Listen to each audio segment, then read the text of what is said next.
JB Srinivasulu గారు, నువ్వు ఈరోజు ప్రెస్ మీటింగ్ పెట్టినావు. దాంట్లో ఏం చెప్తాండావు, ఏం చెప్పుండావు? నా కొడుకు మేను ఫస్ట్ కాడి నుంచి నా కొడుకు నీ ఇంటికాడికి వచ్చినాడా, నిన్ను కర్రెత్తుకొని కొట్టినాడా అనేసి చూపించు, నీ సీసీ కెమెరాని బయట పెట్టు అంటే నా కొడుకు ఎన్నో టీ అంగిటి కాడ టీ తాగుతా ఉండేదాన్ని ఈ పొద్దు నీ ప్రెస్ మీట్లో నీ దిక్కడనే స్వచ్ఛంగా చూపించినాడు.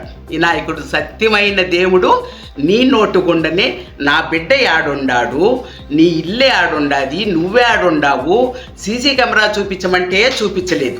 నువ్వు సత్యం చేసేదానికి నీకు అస్సలు ధైర్యం లేదు, ఏమి తప్పు చేయలేదు. టీ అంగిటి కాడ ఉండే సీసీ కెమెరాని తెచ్చి నువ్వు దాన్ని కొట్టేసి, నిజంగా జేబీ శ్రీనివాసులు నువ్వు చాలా మంచి పని చేసినావు. నేనేదో అనుకున్నాను, కానీ నువ్వు నీ ఇంటికి నీ జోలికి నా బిడ్డ ఎంతో దూరంలో ఉన్నాడు, సరేనా? ఇది ఇంకా నువ్వు బాగా ప్రజలకి బాగా మంచి పని నువ్వు అది చేసింది.